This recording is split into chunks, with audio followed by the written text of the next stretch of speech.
Let's talk about getting your offer accepted.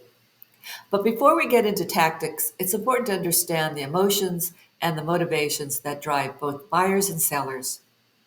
When buyers make offers, they're already emotionally attached to that house. They've stopped by a few times with their mental checklist and they're looking to see how their living room furniture can be laid out and or they're looking to see how much storage they're going to have. In other words, they picture themselves living there. Their offer is more than numbers. It's about winning a dream. Sellers, on the other hand, are balancing financial goals. They're motivated by certainty, timing, and net proceeds. When these two sets of motivations align, deals come together quickly. When they clash, offers fall apart. A purchase offer is a carefully structured proposal that tells a seller, here's what I'm willing to pay, this is how I'll pay it, and under what conditions. Now, a seasoned agent will have researched the comps in that neighborhood and will have a pretty clear idea what the market value of that house is. Now, this is important. The way the purchase offer is written can make or break a deal. If I receive an offer with an incorrect date or incomplete information, it signals the buyer agent probably put the offer together way too quickly. And these oversights generally delay the process. I personally like to know something about the buyer agent. I look them up to see how long they've been in the business and what types of transactions they've done. I also like to see if I can get a rapport with them so that I can find out a little about their sellers so that I can get a feel of what their motivations are and what's important to them. If an agent merely tells me they're cash buyers and leaves it at that, I think they probably don't know much about their buyers. It's hard for buyers to know what's going on in agent to agent interactions. They may not have worked with this agent before, so they hope their agent is doing everything they can behind the scenes. But sometimes the agent is just not equipped with enough information to properly represent them. So, buyers, do yourself a favor and hire a seasoned agent you can trust. Okay, before you go house hunting, get a lender's pre approval letter, not a pre qualification from an online lending institution. A pre qualification just means a lender gave you a ballpark loan amount based on what you told them.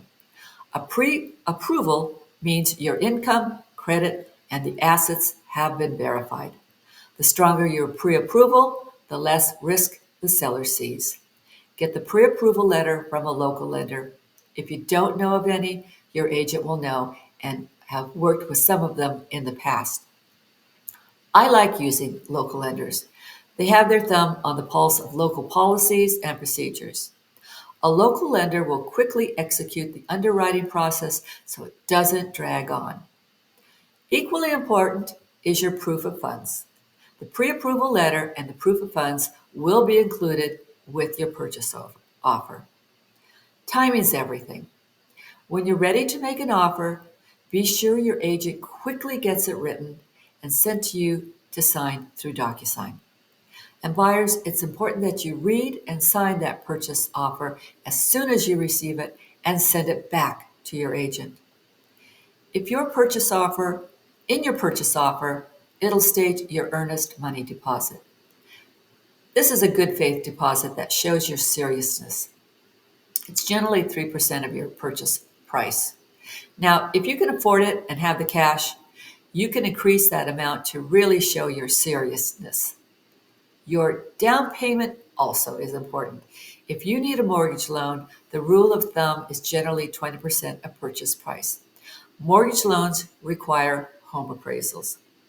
Now, if you really love the house and you don't want to lose it because the appraisal comes in lower than the mortgage loan, you can always pay that extra amount that's the that's over the appraised value. Of course, that's if you have the cash. In a seller's market, the buyer can get into a competitive bidding circumstance. Again, if you just love the house, you can instruct your agent to write up an escalation clause. Let's say your offer was less than the highest offer, and your escalation clause states something like you'll pay $5,000 more than the highest offer, but not to exceed $10,000. That way, it keeps you in the game, but it doesn't get you into trouble. Escrow fees are generally split evenly between the seller and the buyer, but they're always negotiable. There are contingencies, and these must be fulfilled before the sale can proceed. The time frame for contingencies is up to 17 days for a mortgage loan, but generally there are fewer days if it's a cash transaction. Sellers don't like hanging on the edge while they wait to see if all the contingencies meet your approval before you agree to move forward. Contingencies are things like home inspections, loan approvals, or the sale of another home before you can buy their home. Common mistakes buyers make that kill offers are lowballing with a way too low offer or too many contingencies, which create uncertainty that they're really serious about buying, or unrealistic demands like they're expecting the seller to fix everything. Not acting fast enough is another red flag. It signals the seller that buying the house is not a priority. Now let's talk about the seller. Not all offers that look big on paper actually net the seller more. Sellers want to know who's paying the closing costs. They want to know if the buyer is asking for credits or repairs. They want to know if the appraisal supports the purchase price. A high offer is meaningless if the financing falls apart. Sellers prefer buyers with strong pre-approvals or they're cash buyers, and they want shorter contingency timelines. Sellers like it simple. The fewer hoops they have to jump through, the better. A clean offer with few contingencies and minimal demands feel a lot less risky. Some sellers want to close fast, others need time to coordinate their move. Offers that match their preferred timing is a winner.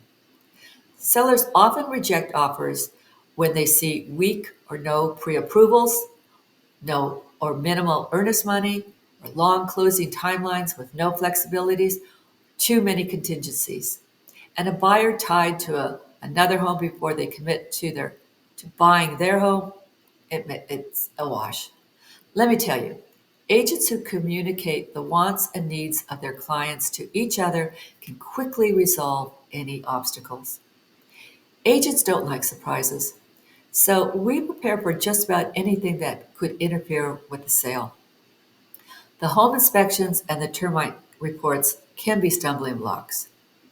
I'm in favor of listing agents willing to pay to get those reports before the seller lists their home. It's so much more efficient when I can sit down with my seller and review any issues before the house is listed. If the termite report states that there's a little damage to the fascia board, the repair can be done before a potential buyer asks for it. And home inspectors will look for minor and major things like the HVAC and other systems, as well as electrical and plumbing. He'll point out to the seller and me if they need replacement or they could use a servicing. He'll also point out if there are a couple of leaking faucets or a sliding door that needs adjustment. The seller will be aware of all of these issues, big or small, before the house goes on the market, and they can take care of them or not take care of them. When an offer comes in, I can give these reports to the buyer's agent stating my seller has taken care of them or acknowledges them, and write a stipulation in our counteroffer that the seller won't extend buyer credits or additional repairs. Now, the buyer is certainly welcome to bring in their own inspectors, but I use local, reputable companies with excellent track records. These early reports eliminates the back and forth and counter offers and sets the mood right away. The seller acknowledges the issues and the buyer knows the seller isn't trying to get away with anything. So, for those who don't know me, I'm Darlene Harwick, realtor here in the desert resort cities of Palm Springs, Rancho Mirage, Palm Desert, Indian Wells, La Quinta, and parts of Indio. Click the link below to receive my 5 secrets to strengthen your offer. And please subscribe to my channel because I'm constantly making videos to help you buy, sell, and invest smarter. Check out this next video.